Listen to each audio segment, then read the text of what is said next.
ಬಹಳ ಮುಖ್ಯವಾಗಿ ಬೇಕಾಗಿದ್ದು ಪಕ್ಷಗಳ ಬೆಂಬಲ. ಈಗ ಪಕ್ಷಗಳ ಬೆಂಬಲ ಸಿಕ್ಕಿದೆ. ಎಡಪಕ್ಷಗಳು ಅಧಿಕೃತವಾಗಿ ಬೆಂಬಲವನ್ನು ಕೊಟ್ಟಿವೆ. ಎಡಪಕ್ಷಗಳು ಅಂತಂದರೆ CPIM ಜೊತೆಗೆ VCK ಪಕ್ಷವು ಸಹ ಬೆಂಬಲವನ್ನು ಕೊಟ್ಟಿದೆ. ಹಾಗಾಗಿ 118 ಶಾಸಕ ಬಲವನ್ನು ಈಗ ಜನನಾಯಗನ್ ಹೊಂದಿದ್ದಾರೆ. ತಮಿಳುನಾಡಿನಲ್ಲಿ ಹೊಸ ಸರ್ಕಾರ ರಚನೆಗೆ ಕೌಂಟೌನ್ ಶುರುವಾಗಿದೆ. ತಮಿಳುನಾಡಿನ ಒಟ್ಟು 234 ವಿಧಾನಸಭಾ ಕ್ಷೇತ್ರಗಳ ಪೈಕಿ 108ರಲ್ಲಿ ದಳಪತಿ ವಿಜಯ್ ದೊಡ್ಡ ಯಶಸ್ಸನ್ನು ಸಾಧಿಸಿದರು. ಆದರೆ ಪೆರಂಬೂರು ಹಾಗೂ ತಿರುಚಿ ಪೂರ್ವ ಕ್ಷೇತ್ರಗಳಿಂದ ಎರಡೂ ಕ್ಷೇತ್ರಗಳಿಂದ ಸ್ಪರ್ಧಿಸಿದ್ದ ವಿಜಯ್ ಎರಡೂ ಕಡೆ ಗೆದ್ದಿದ್ರು.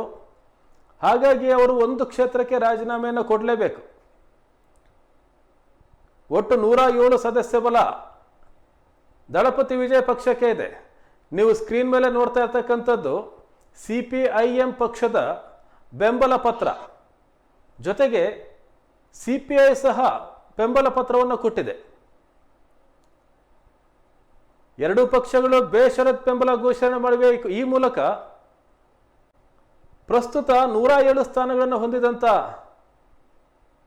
ತಮಿಳಿಗ ವೆಟ್ರಿ ಕಳಗಂ ಪಕ್ಷ ಈಗ 118 ಸಂಪೂರ್ಣ ಬಹುಮತವನ್ನು ಪಡೆದಿದೆ.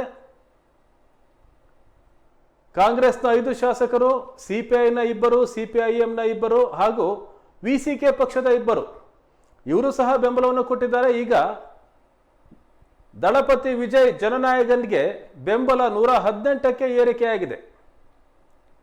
ಇನ್ನು DMK ಮೈತ್ರಿಕೂಟದ ಜೊತೆಗಿರ್ತಕ್ಕಂಥ ಪಕ್ಷ ಮುಸ್ಲಿಂ ಲೀಗ್ ಅವರು ಏನು ನಮ್ಮ ಜೊತೆಗೆ ಇರ್ತಕ್ಕಂಥ ಎಡಪಕ್ಷಗಳು ಮತ್ತು VCK ಪಕ್ಷಗಳು ಏನು ತೀರ್ಮಾನ ಮಾಡ್ತಾರೆ ಅದನ್ನು ನೋಡಿ ತೀರ್ಮಾನವನ್ನು ತಗೋತೇವೆ ಅಂತ ಹೇಳಿದ್ರು.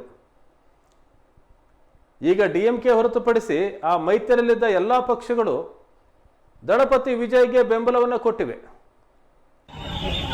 ಇನ್ನು ಮುಸ್ಲಿಂ ಲೀಗ್ ಸಹ ಬೆಂಬಲವನ್ನು ಕೊಡುತ್ತಾ ಅನ್ನೋದನ್ನು ನೋಡಬೇಕಾಗಿದೆ. ಆದರೆ ಈಗ ದಳಪತಿ ವಿಜಯ್ಗೆ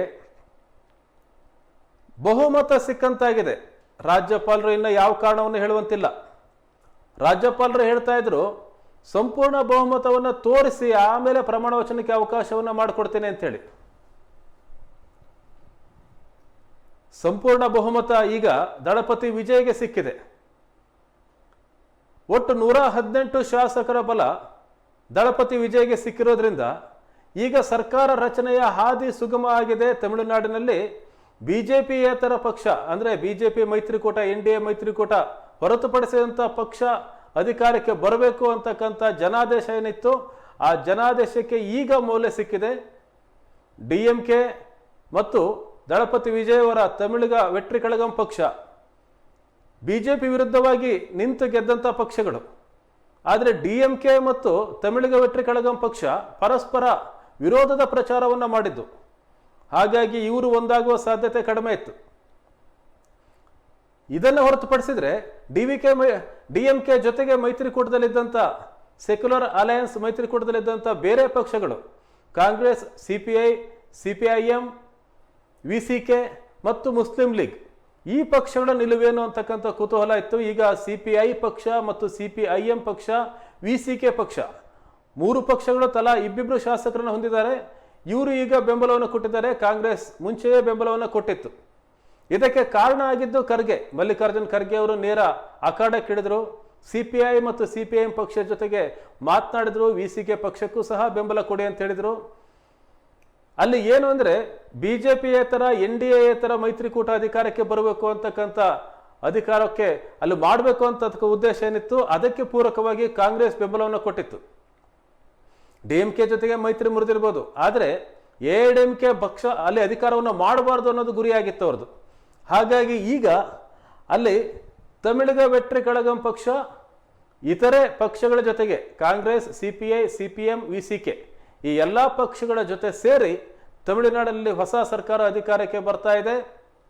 ಈಗ ಪ್ರಮಾಣ ವಚನದ ದಿನಾಂಕ ನಿಗದಿ ಆಗಬೇಕಾಗಿದೆ. ಪ್ರಮಾಣ ವಚನ ಈಗಾಗಲೇ ಸಿದ್ಧತೆ ನಡೆದಿತ್ತು. ಚೆನ್ನೈನ ನೆಹರು ಕ್ರೀಡಾಂಗಣದಲ್ಲಿ ಅಭಿಮಾನಿಗಳು ಬಂದು ವಾಪಸ್ ಹೋಗಿದ್ರು. ಈಗ ದಿನಾಂಕ ನಿಗದಿ ಆದರೆ ಮತ್ತೆ ಬದಲಾಗೋದಿಲ್ಲ. ರಾಜ್ಯಪಾಲರು ಈಗ ದಳಪತಿ ವಿಜಯ್ ಅವರನ್ನ ಸರ್ಕಾರ ರಚನೆ ಮಾಡಲಿಕ್ಕೆ ಆಹ್ವಾನಿಸಬೇಕಾಗಿದೆ. ಅಂತಹ ಅನಿವಾರ್ಯತೆ ಸೃಷ್ಟಿಯಾಗಿದೆ.